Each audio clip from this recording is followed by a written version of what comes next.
How can financial institutions stay ahead of the ever-evolving landscape of fraud in a world where real-time payments are the norm? Well, today we're joined by Cleber Martins, Head of Payments and Intelligence and Risk Solutions at a company called ACI Worldwide. And with the rise of real-time payment schemes, the financial industry currently faces new challenges in fraud prevention. And legacy systems that once allowed days to detect fraud are no longer sufficient in an era where transactions are now completed in seconds. And that shift has created a critical need for advanced methods that will keep pace with the speed of instant payments. So in this episode today, we're going to talk about the complexities of real-time fraud detection, the crucial role that AI might play in both combating and facilitating fraud, and also discuss how financial institutions are leveraging AI to track and predict behavioural biometrics, and how criminals are using the same technology to carry out sophisticated social engineering scams. So we'll learn about the challenges that banks face in implementing AI solutions, including the cost and expertise required, and why a collaborative approach between institutions is crucial for making real-time payments one of the safest methods available. So whether you are in the financial sector or simply interested in the intersection of technology and security, this conversation hopefully will offer you some valuable perspectives on the future of fraud protection. Before we get today's guest on, I want to talk about the fact that defence contractors face immense pressure to comply with something called CMMC 2.0 security standards, and finding a secure, easy-to-use file-sharing solution meeting those guidelines can be a major challenge. The federal government and federal systems integrators supporting the Department of Defence have similar compliance requirements for improving cybersecurity and data protection too. So if you are an IT admin in the defence sector, if you are tired of juggling complex security solutions, Kiteworks offers a game-changing approach to CMMC 2.0 compliance because their centralised policy management simplifies administration across the entire platform. What that means is no more productivity disruptions or difficult user training. They've done the heavy lifting with their FedRAMP authorisation, so you don't have to. And yes, while other solutions complicate your workflow, Kiteworks streamlines it. So upgrade to Kiteworks and experience the perfect blend of security and simplicity. So if you're interested in accelerating your CMMC 2.0 compliance and begin addressing federal zero trust requirements with Kiteworks' universal secure file sharing platform made for defence contractors, simply visit kiteworks.com to get started, where you can learn more about this secure content platform for CMMC compliance. But now it's time to return to our regularly scheduled programming and welcome today's guest onto the mic. Let's get today's guest on. So a massive warm welcome to the show. Can you tell everyone listening a little about who you are and what you do? Well, my name is Cleber Martins. I'm the head of Payments, Intelligence, and Risk Solutions for ACI Worldwide. So my role is really about, bringing intelligence to payments, especially in order to protect payments worldwide. And that's one of the big reasons I invited you on the podcast today. I really want to focus on the world of real-time payments. They are increasing now. There's a lot of activity in this space. So why does fraud detection and prevention, in what way is that becoming more challenging now? What are you seeing? Well, so ACI Worldwide is the leading of the real-time payments worldwide. So, I think the first thing we see is the growth. Real-time payments is really something important for the economy. It's cheaper for consumers. It's good for the countries to have more of their money, actually at the economy. So everybody's pushing for that. The first challenge that comes with real-time payments is the whole concept of being real-time, right? So once something is real-time, it's done. So your ability to stop it, your ability to revert it, it has to be minimized because, otherwise it wouldn't be a reliable payment method. So because it's real time, everything you need to do to prevent has to be done in flight. It has to be done as the transaction is happening, right? So if you think about the benefit from the consumer perspective, it's huge. Consumers have better ways to pay. They will be able to experience better, buy better, buy easier, and buy cheaper. But at the same time, the criminals will also leverage this. So the criminals will actually go after that opportunity to see the money on their hands quicker, right? And criminals are about to get their hands on the money. So if you think about what they've been doing over the last few years, they've been exploring a lot of the e-commerce fraud. But e-commerce fraud, they really need to buy a product, go sell on the black market. They lose something. It takes a while. Real-time payments just over that for the criminals as well. So real-time payments mean money on their hands in real time. And I'm curious, can the existing fraud prevention solutions keep up with the demands of real-time payments? And if they can't, what kind of risk does this pose both to banks and consumers? Well, so everybody has a fraud prevention solution today, right? So fraud's not something new. It's there forever. Now, the fraud prevention solutions that are out there, they have really, focus on the authenticating the user. So who is the person initiating a transaction?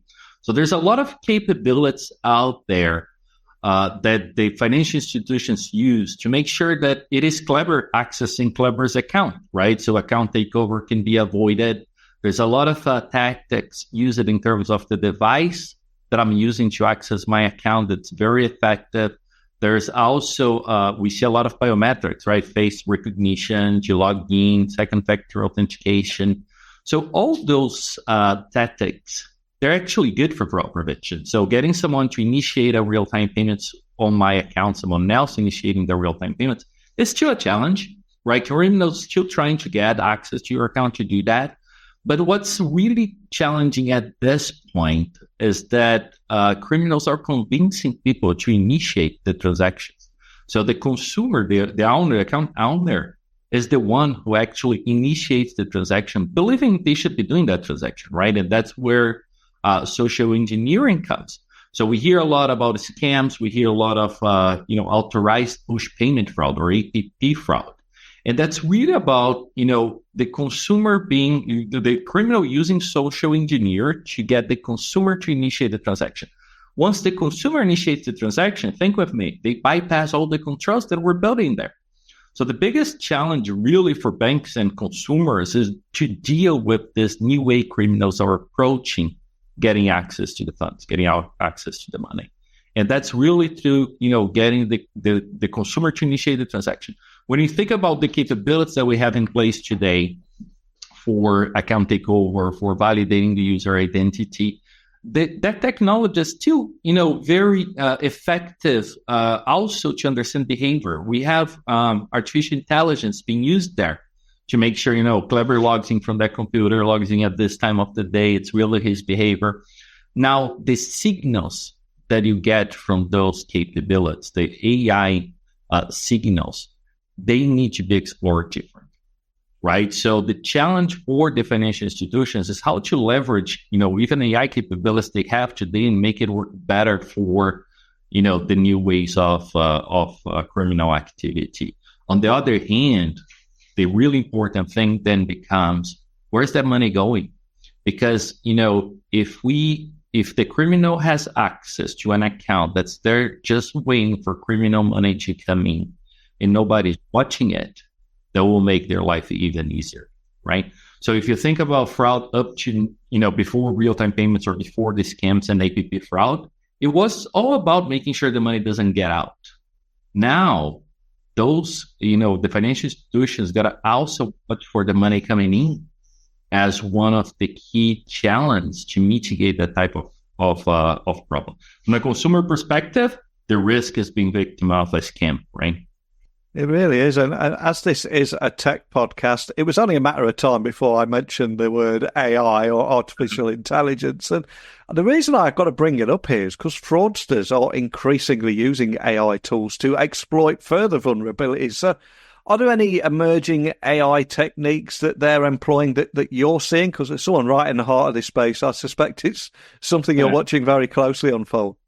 There is certainly, right? If you think about AI capabilities, they help a lot with social engineering, right? AI can very quickly understand human behavior. AI can simulate human behavior. It's, criminals get AI to pretend to be, let's say, your father calling you, and they could, mimic the voice of your father, right? Which makes it very easy for you to believe. Actually, from if you think about financial institutions, they struggle to get the budget and the projects and, to get to exercise those new AI capabilities and explore the benefit of them to the fraud prevention. On the criminal side, the budget's not that limited, right? They have a lot of time, they have a lot of money, they don't have bureaucracy, they can just go and start exploring those things.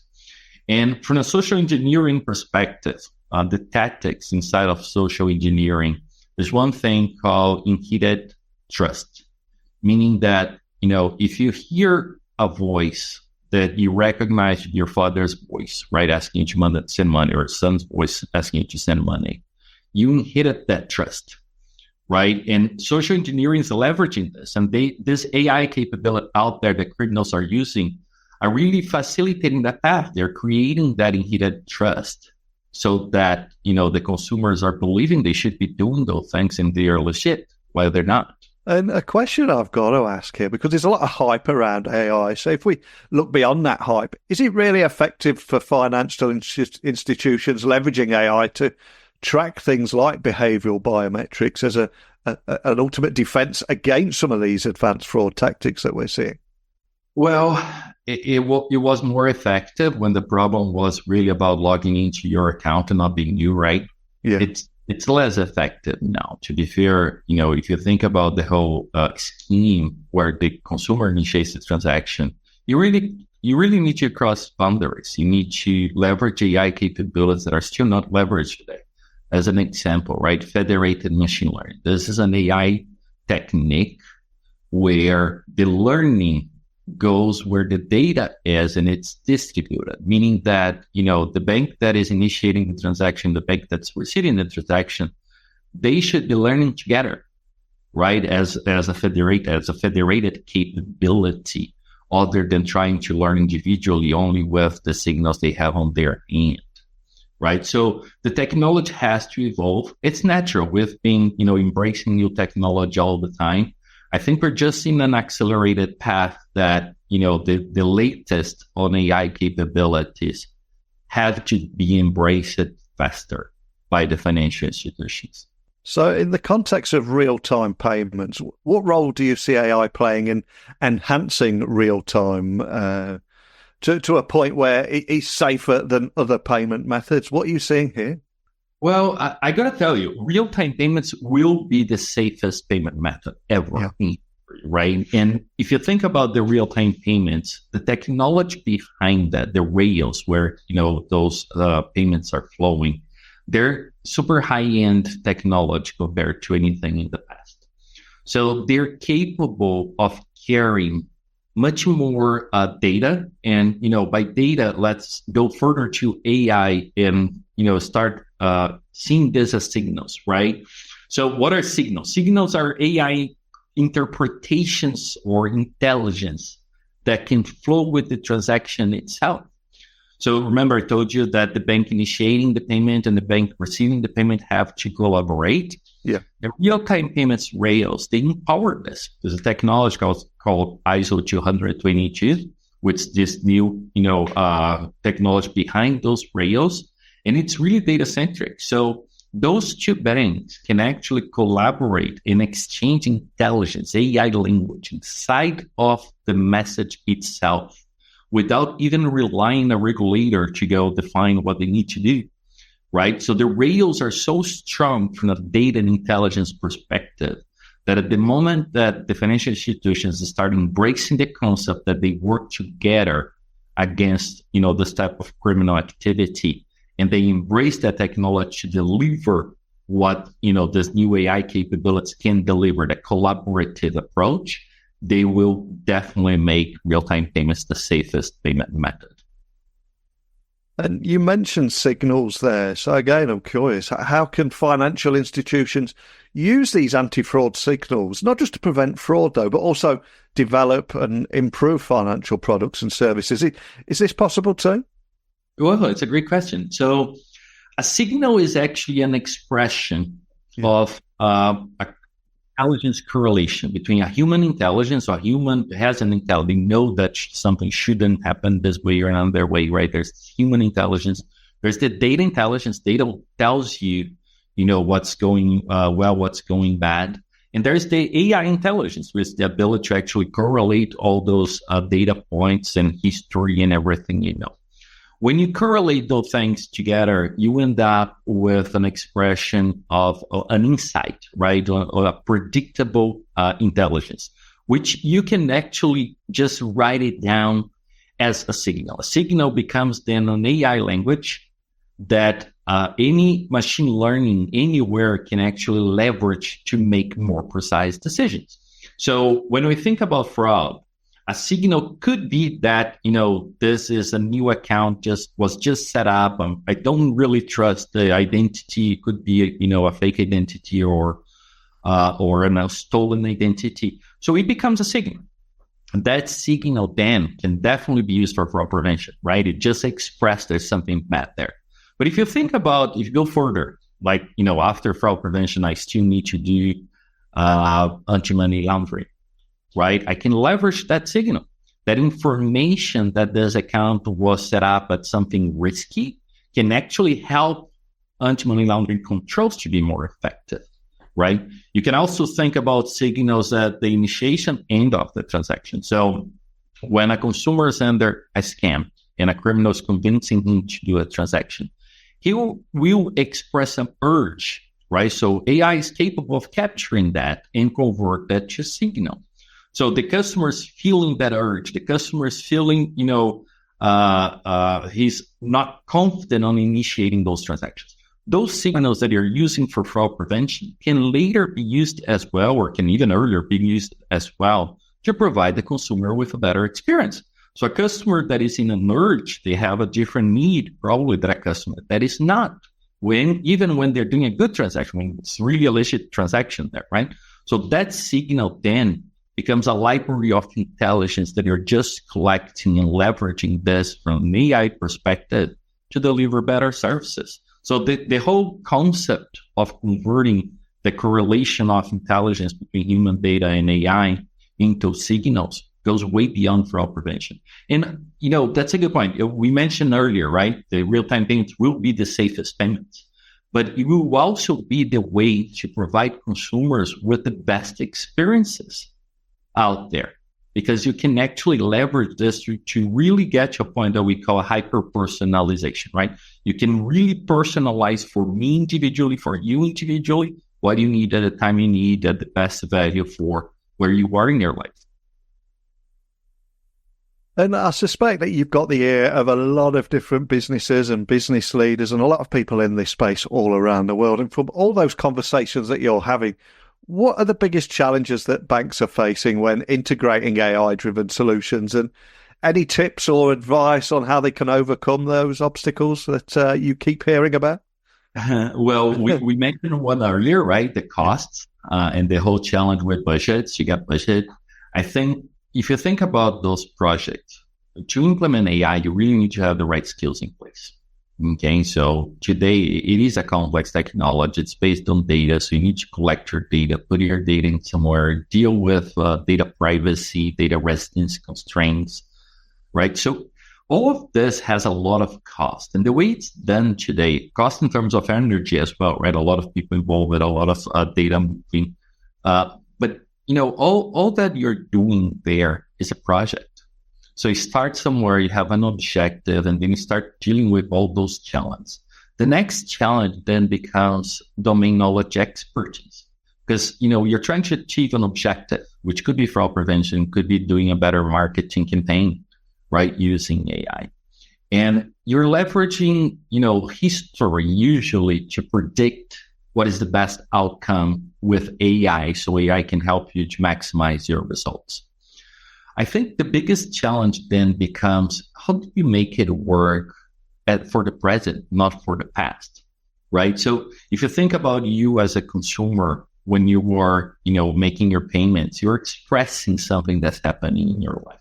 The payment today is the main relationship that you have with your financial institution, right? You don't walk into branches anymore. You're not on the website checking your balance all the time. It's very easy for you to have, access, but you're paying all the time, right? So the relationship, that payment becomes the most frequent connection that you have with the financial institution. So the challenge then really becomes for the AI capabilities to leverage this at the present, not from the past. So what's happening now has to help me as the consumer and the financial institution as the services provider, right? The financial services provider to achieve a better outcome for both of us. If it's not considering what I'm doing now, it's really not as relevant for me as a consumer. So to overcome those obstacles, I think the real challenge then becomes, how do you embrace a technology that will actually really create that? Think about that as the pipes for AI, right? Or think about electricity as a great analogy. So you can go anywhere in your house, plug any of the device that someone built for you in the power outlet, and you know what to expect, right? And the same happens at the factory. They put that device out with expectations on what happens when you plug on the power outlet. And AI has to become the same thing. It has to become the same thing. All those signals that I'm talking about, all that technology that converts the domain knowledge across any organization into signals has to be available just as electricity for the rest of the organization, right? And for the, decisions that you need to make in real time. So I think that's the challenge. The challenge is to make AI stop being a project and really become something that's everywhere within the organization and organized, distributed at the same time, accessible as if it was centralized by anyone that plugs on that AI outlet. And then you get AI to really work with you on day-to-day basis or, a deep, hyper-personalized experience for consumers. And if we were to look ahead into the future, how do you see the landscape of fraud prevention workforces evolving with the continuous advancement of AI technologies? Because we hear a lot about the technology, but it's the workforce and the people and how they're working alongside AI. That's where the cool stuff happens, right? Yeah, that is. And if you think about that, a lot of people fear that AI will do their jobs, right? So if AI was really good doing fraud prevention, why do you need fraud prevention teams? Right? Yeah. And it will never be. And that was my point earlier about, domain knowledge expertise. The AI really relies on data. It also relies on human intelligence to, point you in the right direction, making sure that you have the right context, and you're achieving the expected results and so on. So I think, looking forward, not only fraud prevention, I think fraud prevention might be steps ahead, but looking forward, AI really has to become part of our day-to-day lives. So we see, for example, ChatGPT being deeply used, right? So everybody now goes to Copilot, ChatGPT, and they have the experience of using large language-based models to, enhance their messaging or write better emails or write an article, right? In the future, everything you do in your job will leverage AI capabilities because they will be there just like electricity, right? So if I am a marketing person in a financial institution and I want to start a new marketing campaign and I'm plugged to this, AI signals outlet, right? I can leverage everything that, people have done on the fraud prevention side, on the anti-money laundering side, on the credit risk assessment side. And I don't even need to go learn what their domain knowledge is, but the signals are there. And AI will help me to build better campaigns and achieve better results because it can leverage this. So I think the work, the work in the future becomes less about having to go correlate things beyond your domain space, but really leveraging AI for that so you can really focus on what you're trying to achieve as a business and be more effective on what you do. Fraud prevention is just, similar. Fraud prevention is becoming very much like that. So we have libraries with signals available. We hear about scores. We hear about intelligence on, devices, mobile network intelligence, email intelligence. All of those are signals. But those signals today, they're super different from each other, right? So the challenge with the new technology is really to make it in a way that it's standardized. So you really need to go to a project. You just plug a new signal and guess what? AI will figure out the best way to leverage it for the work you are doing, right? So, fraud prevention workforce will be way more about looking at the right signals, making quicker decisions, being more effective, more precise. And on the same subject of people, I think everyone feels a certain amount of pressure of being in a state of continuous learning, or an expectation to be in continuous learning. And it can be difficult keeping up to speed with the pace of technological change. So I've got to ask, where or how do you self-educate? Any tips or anything you can share there too? Well, so this is interesting. This is a very interesting question. So we were just working with a university as part of our program to build, younger talent to the organization. And as we talk to that specific university, they say, hey, you really need to get these people excited about the continuous learning in your organization so they will prefer to work for you. I'm like, well, that's cool, but they come with a lot of things they're learning, right? And the university says, yes, but what they're learning today will be good for a year. And then they will feel that they are outdated, right? So, and that challenge happens to all of us. I think, the technology itself is our challenge today. We want to stay up to date with the technology. But I truly believe that the technology will not necessarily be as the main thing. You will not need to learn new technology all the time. This whole idea that you need to learn coding, you need to learn specific technology and get up to speed, I'm not convinced this is the path. I think the future will be about self-educating or learning about business priorities, understanding really what the consumer demand is, right? Measuring short-term impact other than long-term return of investment, for example, for any role that you are. So what I'm doing myself to, stay up to speed is really focusing on that. So people tend to offer solutions before understanding problem statements. I'm really about understanding problem statements. So if I want to learn something specific, I'll go learn what is the real problem statement behind there's many ideas of solutions that people usually articulate. And the search to do it is all around. It's difficult to do the right research. Sometimes you need to go interview.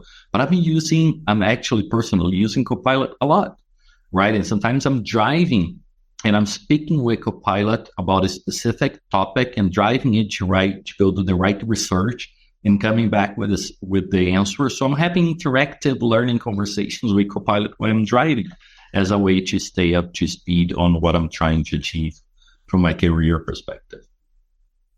Love that. There's so many good advice there. I have to try some of that myself. And for anyone that we did cover a lot of a lot of content in a short amount of time there. So for anyone listening, what's the best place for them to find you online, your team online, or just dig a little bit deeper on anything we talked about today and your work, of course?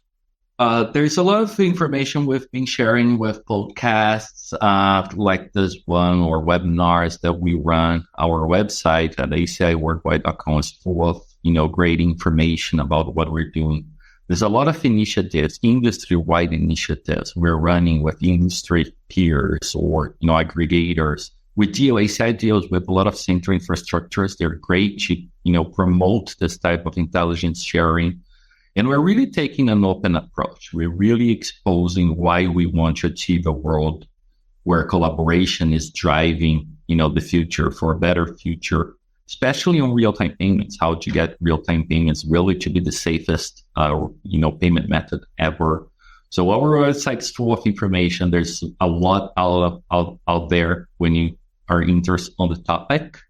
It's just making sure that you go for, learning about the future, not learning about the many ideas on how solutions could be. It's really about, what's the problem statement and how you focus on that to achieve long-term gain there. Awesome. Well, I'll add links to everything to make it easy for everyone to find you and get in touch too. And as I said, we covered a lot there, from new and emerging AI tools that fraudsters are using right now, how financial institutions are fighting fire with fire by using AI to track and predict behavioral biometrics, and also sharing how different ways that financial institutions can help make the industry safer by using anti-fraud data to build and improve financial products and services. I'd love it if there is anybody from the industry listening. I'd love to hear their feedback on our conversation today. But more than anything, just thank you for sharing your story today. Thank you, Neil. It was a pleasure. Thank you.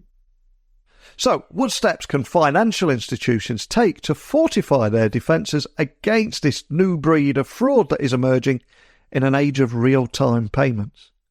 As my guest highlighted today, the integration of AI into fraud prevention is not just an option, it is a necessity now.